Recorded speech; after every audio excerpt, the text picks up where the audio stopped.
Iya. Bismillahirrahmanirrahim. Bismillahirrahmanirrahim. Masya Allah, la haula wa la quwwata illa billah.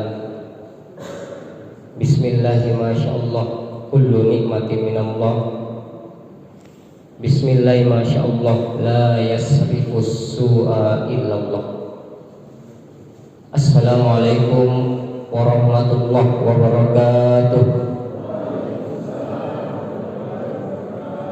Kayaknya kurang besar suaranya ini anak PWK. Coba besar suaranya, masa di jalan bisa besar suaranya. Assalamualaikum warahmatullahi wabarakatuh.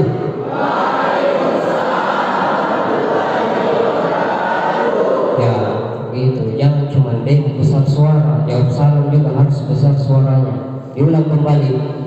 Assalamualaikum warahmatullahi wabarakatuh.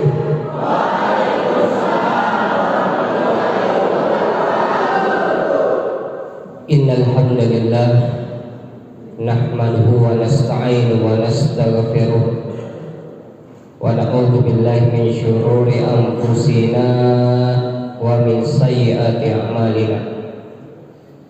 May yahdihillahu fala mudilla lahu wa may yudlilhu fala hadiya lahu. Asyhadu an la ilaha illallah wa asyhadu anna Muhammadan abduhu wa rasuluh. Wassalatu wassalamu ala asrafil anbiya'i wal mursalin sayyidina Muhammadin wa ala alihi wa ashabihi wa man tabi'ahum bi ihsanin ila yaumiddin. Fa ya ayuhan nas, fa ya ayyuhal hadirun, ittaqullah haqqa tuqatih wa la tamutunna illa wa antum muslimun. Qala Allah ta'ala fi kitabil karim, a'udzu billahi minasy syaithanir rajim. Bismillahirrahmanirrahim. La in syakartum la azidannakum wa la in kafartum inna adzabi lasyadid. Wa qala aidan wa ma khalaqatul jinna wal insa illa liya'budun. Shadaqallahul adzim. Sidang jamaah apa ini? Mabit. Sidang jamaah mabit rahimakumullah. Alhamdulillah saya berdiri di sini, bukan berdiri duduk. Biasanya saya berdiri, lagi-lagi itu berdiri ya. Nah, jangan pikir sembarang yang lagi-lagi apa berdiri. Alhamdulillah saya di depan hadapan adik-adik atau kakak-kakak, mungkin ada yang lebih tua dari saya, dalam rangka mabit malam bina iman dan takwa. Temanya mengaktualisasikan potensi diri sebagai hamba Allah yang berkualitas. Tepatnya di malam apa ini? Malam Minggu, malam Ahad. Biasanya malam Ahad itu remaja-remaja yang lain berkeliaran di Pantai Losari. Alhamdulillah remaja PWK berkumpul di masjid. Masya Allah, Masya Allah ya. Pertama-tama yang harus kita pahami adalah kata aktualisasi, mengaktualisasikan, atau dalam bahasa Bugisnya self actualization. Contoh itu bahasa Bugisnya.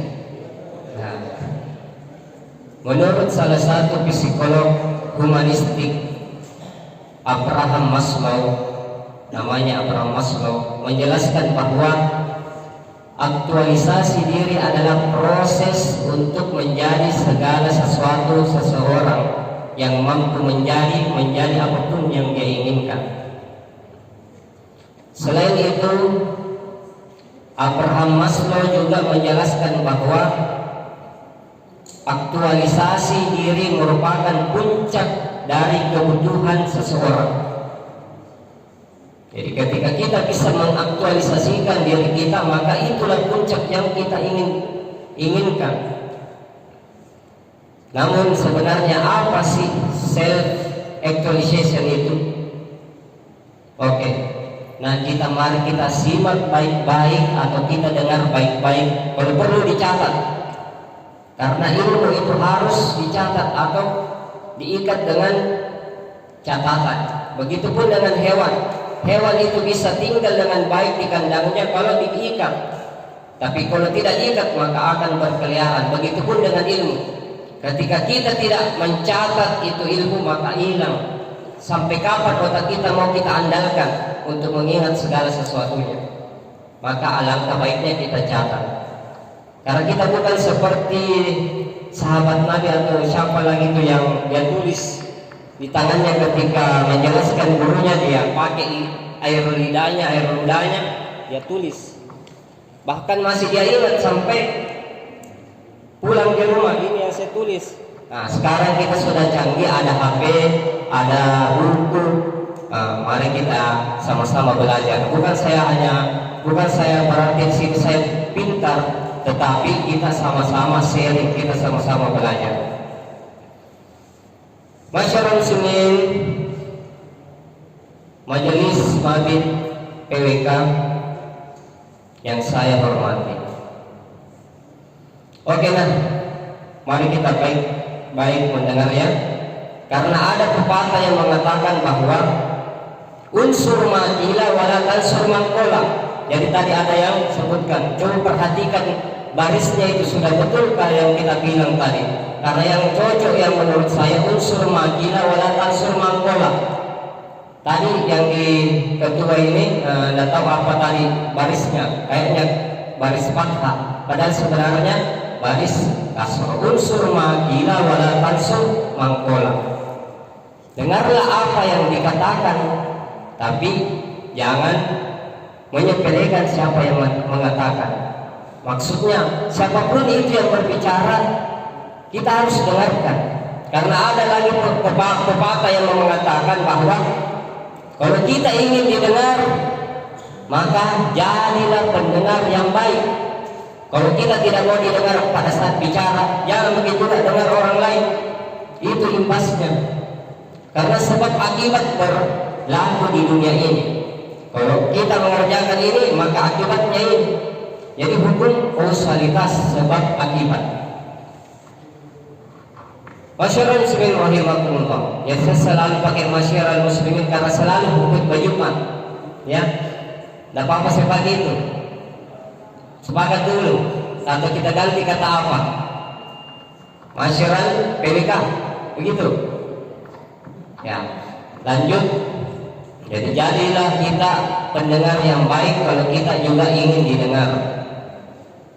Karena imbasnya seperti itu. Kalau kita tidak mendengar orang yang berbicara, maka nanti kita akan juga dapatkan. Kami mengacu kepada psikolog humanistik yang berteori bahwa seseorang perlu memahami 4 jenis kebutuhan dasar pada hidupnya. Jadi ada 4 kebutuhan dasar pada hidup manusia di dunia ini. Yang pertama, melatih penerimaan diri. Melatih penerimaan diri.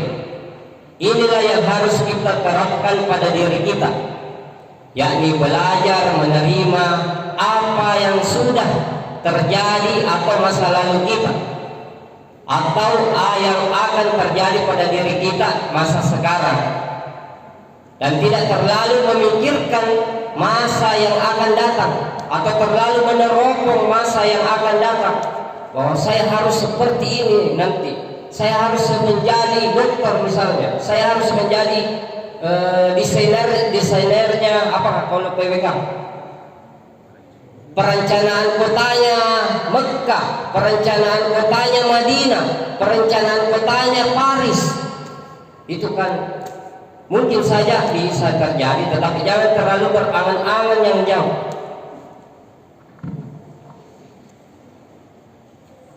Kita betul-betul, kata Upin Ipin, betul-betul fokus pada masa sekarang. Jadi kita hanya fokus pada masa sekarang.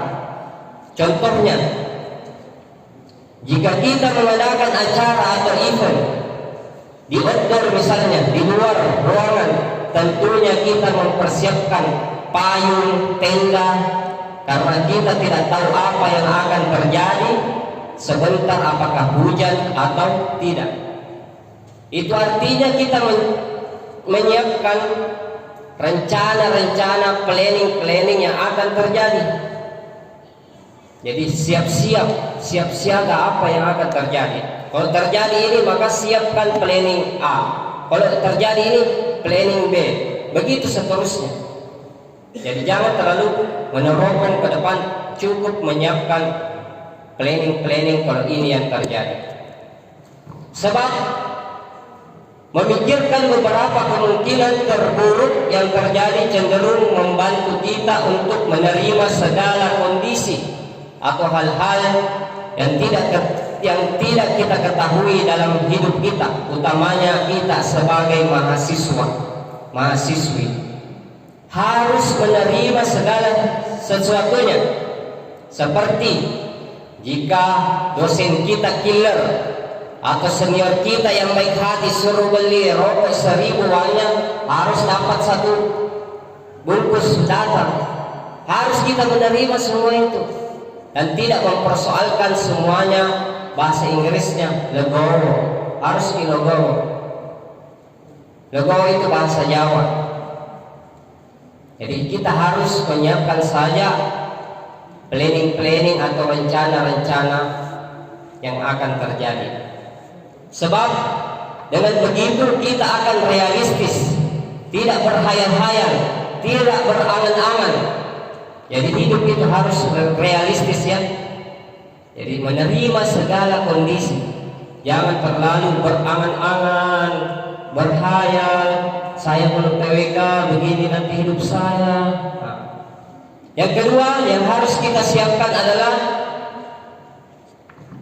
hidup secara spontan. Seperti marilah kita untuk senantiasa menikmati momen yang akan datang tanpa mengkhawatirkan apa yang harus kita lakukan. Jadi harus spontan. Terjadi kebakaran spontan langsung siram. Terjadi ini langsung kita lakukan ini. Datang dosen langsung masuk semua. Seperti itu yang dikatakan spontan. Contohnya ada lagi contoh. Seseorang yang tiba-tiba memilih untuk menggantikan karirnya dan memilih untuk mengikuti kata hatinya tanpa mengkhawatirkan atau memikirkan lagi apa yang terjadi di masa yang akan datang. Itu yang dinamakan legowo, atau bisa dikatakan bahwa kita hidup secara spontan. Selanjutnya yang ketiga, nyaman dengan kesendirian. Orang yang sedang mengaktualisasikan dirinya biasanya merasa tenang dan damai ketika sedang sendirian. Jadi kadang kita hidup harus berkhalwat. Seperti Nabi kita Nabi Muhammad berkhalwat istilahnya dalam Islam ya. Berkhalwat itu sendirian. Jadi coba anak PWK di kosnya bangun jam 3, jam 2. Lalu ambil air wudhu, sholat tahajud. Coba kita mikirkan apa yang sudah kita lakukan, apa yang harus kita lakukan akan datang. Jadi kadang hidup ini butuh memang kesendirian. Kalau bahasa sekarang itu me time ya, me time. Bahasa anak sekarang me time. Yang keempat, mensyukuri hal-hal yang kecil. Hal ini mungkin kita dengar sepele, mensyukuri hal-hal yang kecil. Tetapi inilah kunci untuk mengaktualisasikan diri kita. Karena itu luangkanlah waktu untuk menghargai aspek kehidupan sehari-hari yang sering kita abaikan dalam kesibukan hidup. Seperti yang pertama, makanan enak yang masih bisa kita konsumsi. Alhamdulillah kita mahasiswa masih bisa makan telur Indomie yang biasa disingkat Intel, Indomie telur. Masih bisa makan di apalagi itu depannya UIN yang ada bebeknya apanya. Itu pasti untung kita. Coba kita lihat orang-orang yang di perempatan mengemis demi sesuap nasi. Coba kita lihat orang yang betul-betul tidak ada apa-apanya, dia makan sisa-sisa makanan kita, dia cari di tong sampah. Jadi itu hal-hal sepele tapi harus kita syukuri. Yang kedua, pelukan dari orang terdekat. Jadi pelukan dari orang terdekat bukan berarti laki-laki bisa memeluk yang perempuan. Kalau peluk suami istri ya, maksudnya pelukan dari teman. Jadi laki-laki juga bisa berpelukan. Coba lihat Teletubbies, laki-laki semua Teletubbies berpelukan. Nah, kadang itu kita butuhkan, tapi kita anggap sepele. Ketika teman sedang sedih misalnya, kita kasih, kenapa bro? Baik-baik aja Ki. Nah, ini kita kasih begini teman, ini teman yang di samping kita merasa diperhatikan. Ini yang sepele tetapi harus kita syukuri. Atau misalnya hewan peliharaan yang kita pelihara, misalnya ada akuarium kita betul-betul jaga itu ikan yang kita pelihara, kita kasih makan setiap hari. Yang ketiga, cuaca yang baik. Jadi jangan selalu mempersoalkan keluar hujan musim, panas musim. Jadi jangan harus kita terima semua, harus kita syukuri.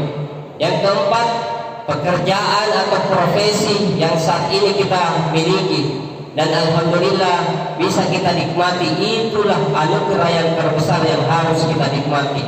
Yang pertama makanan enak, yang kedua pelukan, yang ketiga cuaca yang baik, yang keempat profesi atau pekerjaan. Itulah yang harus kita syukuri. Karena kita sebagai mahasiswa ada rambu-rambu atau ada aturan yang harus kita taati. Yang pertama, ini yang paling pertama adalah kejujuran, jujur. Dimanapun kita berada, apapun profesi kita, harus jujur. Harus jujur.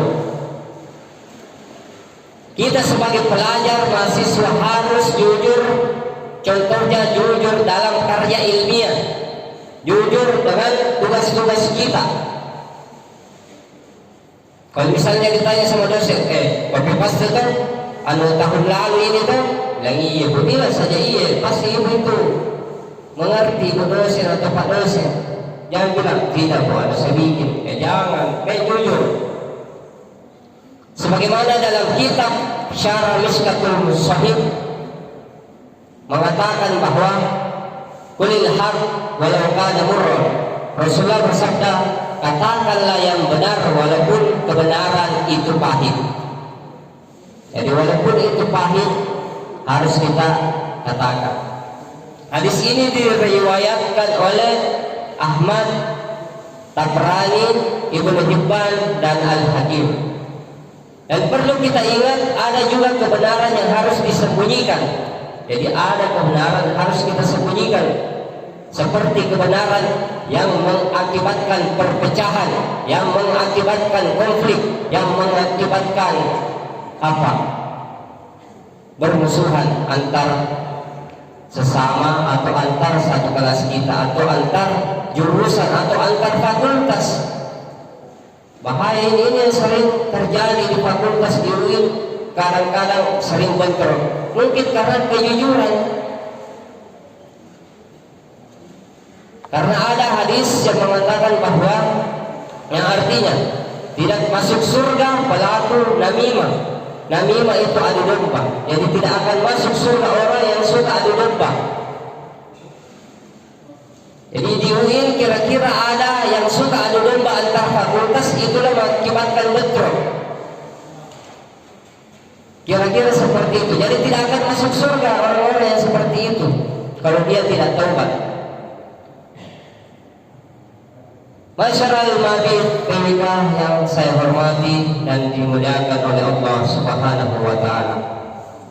Maka jika kita mengaktualisasikan diri kita sebagai hamba Allah yang berkualitas, tentunya akan semakin dekat kepada Allah Subhanahu wa taala dan malaikatnya, dan tak lupa kepada sesama manusia. Mari kita introspeksi atau muhasabah diri kita masing-masing, tazkiyatun nafs, mulai dari kita sendiri. Jangan suka gosipin orang. Contohnya, itu lulur toh, itu terus sepatunya dari semester 1 sampai semester 7. Kenapa ada sepatu disibukin, digosipin? Atau itu ulala, itu terus motor ronsokannya dipakai dari semester 1 sampai semester 9. Jangan sibuki orang. Sepatunya bajunya diomongi, pokoknya banyak. Yang penting dia gosipin orang, jangan seperti itu. Ini contoh yang saya berikan tadi. Jangan sampai ada tersinggungnya. Kalau ada tersinggung, alhamdulillah, berarti dia sadari dirinya suka gosipin orang atau gibahin orang. Karena kalau bukan sekarang, kapan lagi kita berubah? Kalau bukan kita, siapa lagi? Selanjutnya yang harus kita perhatikan, atau jangan dulu ya, harus Pak juga ini. Dapat bisa minum?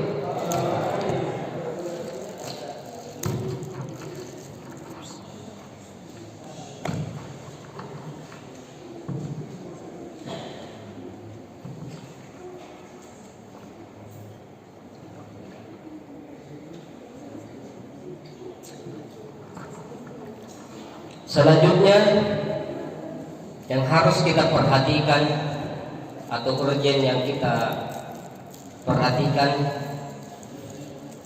yang kita lakukan sekarang adalah introspeksi diri, muhasabah atau tazkiyatun nafs.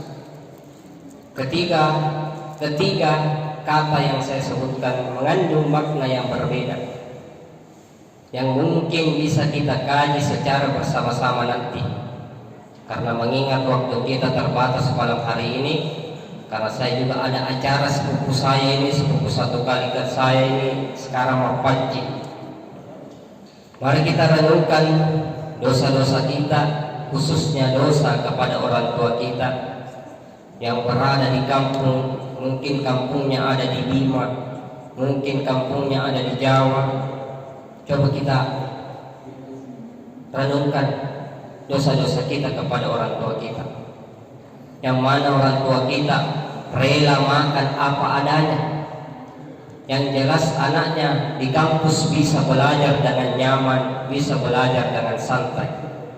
Jadi tugas kita hidup di dunia ini adalah jihadun nafs, jihad melawan hawa nafsu.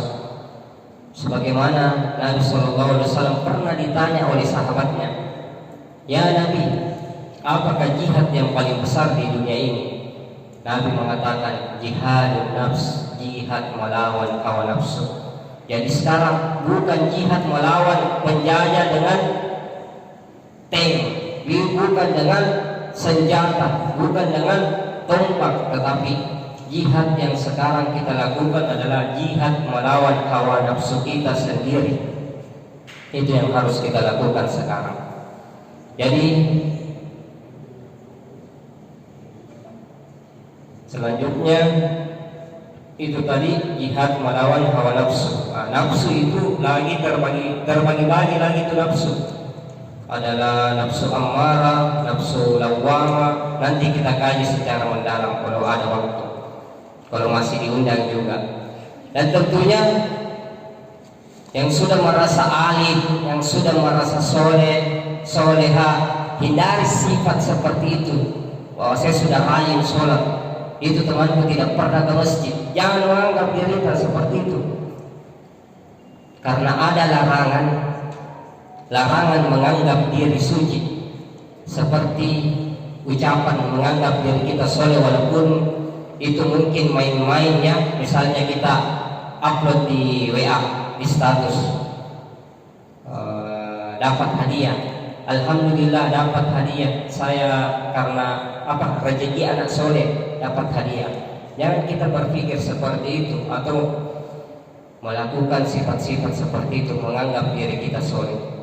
Karena Allah Subhanahu wa taala berfirman dalam Quran surah An-Najm ayat 32, nanti bisa dicek sendiri artinya, dan dia lebih mengetahui tentang keadaanmu ketika dia menjadikan kamu dari tanah dan ketika kamu masih menjadi janin dalam perut ibumu, maka janganlah kamu menganggap dirimu suci. Dialah yang paling mengetahui tentang orang-orang yang bertakwa. Nabi juga bersabda, yang mana di hadis diriwayatkan oleh Muslim, janganlah menyatakan diri kalian suci, sesungguhnya Allah lebih tahu manakah yang lebih baik di antara kalian. Kenapa saya tidak sebutkan Arabnya? Karena saya mau melihat anak PWK ini sering pegang Al-Quran. Karena di UIN saya juga pengajar BTQ. Nah, siapa sudah lulus BTQ sini? Sudah semester berapa semua ini? Jadi saya juga pengajar BTQ. Nah, jadi anak PWK juga harus ada Al-Qurannya, harus bawa Al-Quran setiap hari di kampus. Karena saya lihat sudah berapa semester, sudah tahun berapa saya mengajar BTQ, saya belum pernah dapat PWK. Cuman apa di Sentek itu, saya lupa. Yang jelas PWK belum pernah saya dapat. Jadi saya melihat anak PWK ini pegang juga Al-Quran. Jangan sibuk gambar-gambar, sibuk ukur-ukur, tapi pegang juga Al-Quran. Selanjutnya, jadi kita harus senantiasa berhusnuzon, bukan suuzon kepada siapapun. Jangan sampai menganggap diri kita soleh, yang lain buruk. Misalnya saya soleh, yang lain buruk. Tidak boleh seperti itu. Makanya jangan lalu anggap remeh orang. Jangan anggap remeh orang. Mau besar, mau kecil, mau penjual bakso, mau penjual sayur, mau pejabat, mau hansip, semuanya sama di hadapan Allah Subhanahu wa taala. Hanya Allah Subhanahu wa taala yang tahu ketakwaan kita. Jadi jangan anggap remeh siapapun. Apalagi mau anggap remeh fakultasnya orang. Jangan. Nah, karena kita Sentek besar, banyak mahasiswanya, serang. Jangan seperti itu. Apa? COC apa? Jangan seperti itu. Maka dari itu, hiduplah kita seperti air yang bisa mengalir dimanapun, bisa menyatu dengan apapun, walaupun air keruh, air jernih, air kotor, air bersih akan bersatu dan pasti mengalir pada tempatnya. Dan bisa menyatu dengan apa yang di atasnya seperti sampah, kayu, batu, pasti bisa menyatu dengan air. Kalau tidak menyatu, lengket lagi. Seperti minyak, kan tidak bisa menyatu, tapi bisa lengket. Ayolah kita bangkit, wahai pemuda-pemudi, mahasiswa-mahasiswi. Ayo kita bangkit mulai dari sekarang, dan tentunya mulai dari diri sendiri. Karena walaupun siapa yang datang untuk mengubah kita, mengubah sifat kita kepada kebaikan dan kebenaran, bahkan malaikat pun yang datang, tidak akan mungkin kita berubah kalau bukan pribadi kita sendiri yang bangkit untuk memperbaiki diri kita masing-masing. Jadi walaupun datang malaikat Jibril, berubah kok, tidak bisa kalau bukan diri kita sendiri. Setiap hari dosen kita datang di kos kita, berubah. Kalau bukan diri kita tidak bisa. Siapapun itu. Walaupun kita baca Al-Quran, kalau kita tidak berubah. Jadi mulai dari kita sendiri untuk berubah. Contoh kecil, segala aktivitas kita awalilah dengan membaca Bismillahirrahmanirrahim atau basmalah. Karena ada hadis mengatakan bahwa innamal a'malu binniyat, segala sesuatu itu tergantung dari niatnya.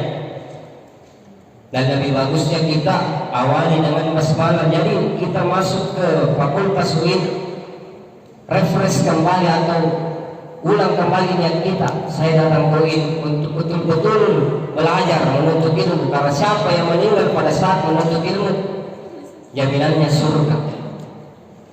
Tapi jatuh para orang atau bentuk lagi syariat dengan sentek kita di tengah-tengah pasang begini, jangan. Itu bukan jihad namanya, bukan jihad. Dan tentunya harus dibarengi dengan niat yang ikhlas. Jadi jangan lagi berpikir, bukan jurusanku ini PWK, salah jurusan Kak. Sebenarnya jangan berpikir seperti itu. Karena kita sudah masuk, ambillah ilmu di situ, pasti ada yang kita dapat nanti kalau sudah sarjana, pasti ada, tidak mungkin tidak ada. Itu tadi yang saya bilang, harus niat ikhlas. Kapan niat kita ikhlas belajar, pasti ada yang kita dapatkan. Jadi marilah kita semua menjadi diri kita sendiri dengan catatan harus taat dengan aturan-aturan, harus taat dengan ketentuan-ketentuan agama kita, yakni agama Islam, dan harus taat aturan apa yang dikeluarkan oleh birokrat atau rektor kita. Fahimtum? Apa balasannya berfahimtum? Fahimna. Yang terakhir yang ingin saya tekankan adalah jaga sholatnya. Karena walaupun bagaimana kita belajar kalau tidak sholat, dikali nol itu pahala, dikali nol itu segala aktivitas kita. Rajin sedekah, rajin tahajud, rajin sholat itu, rajin kasih orang makanan, rajin kumpul-kumpul sama temannya, terakhir temannya. Tetapi kalau tidak sholat, dikali nol itu tidak alam sama sekali pahalanya. Jadi sholat yang harus kita perhatikan. Dimanapun kita berada, sholat. Sekian dari saya. Jika ada jarum yang patah, jangan simpan dalam lemari. Jika ada yang benar, ayo kita aplikasikan di keseharian kita. Wassalamualaikum warahmatullahi wabarakatuh. Jadi mungkin tidak ada tanya jawab dulu ya, karena saya buru-buru, sudah ditunggu di sana sebenarnya. Ya. Assalamualaikum warahmatullahi wabarakatuh.